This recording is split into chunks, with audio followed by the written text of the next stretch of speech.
First of all, we don't steer anybody in any direction, right? We sit down with them and you really want to find out what your goals are. Do you want passive income? Do you want, future potential? Do you like the idea of a single family? Do you like the idea of a condo?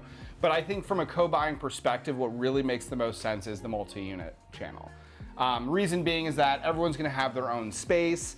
The values are relatively easy to figure out when you're deciding who's gonna get top floor versus bottom floor, who gets the parking versus the yard, what's gonna be shared, what's gonna be exclusive. It's just a lot easier to keep the peace and find something that makes sense, I think, for everybody in that situation versus when you're in like a single family home. Like single family homes are great, but it's hard to, I would say, live there with like another couple or another individual when you guys are both owners and there's like one primary suite and then there's one room that's a little bit smaller. It's a little bit harder to sort of shift that around. Yeah, and I think you also want to look at appreciation of the market. San Francisco is a very appreciation heavy market. So while covering your mortgage and the rental income, you want to break even or cash flow, obviously, but you really want to look at the appreciation of the product within the neighborhood.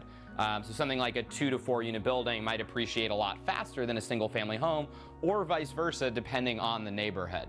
And again, for me, it comes back to passive income.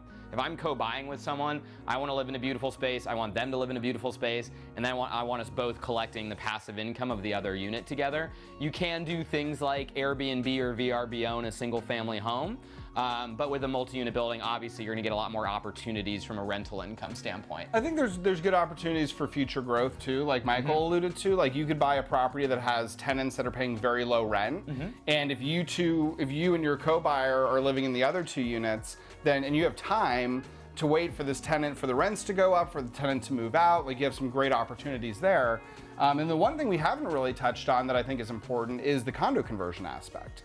When you're buying a 2-unit building with 2 vacant units, with 2 owner occupiers, you are literally the only way you can condo convert these days. There's like a few other small loopholes, but it's the path of least resistance to really adding substantial value, where you can buy a duplex and then a year later have 2 condos. And then at that point, it's also going to be a lot easier for you and your co-buyer to potentially financially separate or do different things, or somebody can rent and somebody can stay, somebody can sell and somebody can stay. Not to mention that, but going off the condo conversion too, is an ADU, or an accessory dwelling unit. So again, you can build an accessory dwelling unit for hopefully $300 to $500 per square foot, and then that might be worth anywhere from $1,000 to $1,200 a square foot on the sale end. So you can do the math, but that's a pretty good investment. So again, with these multi-unit buildings or a large garage in a single family home, you and your co-buyer could do what's called an ADU process.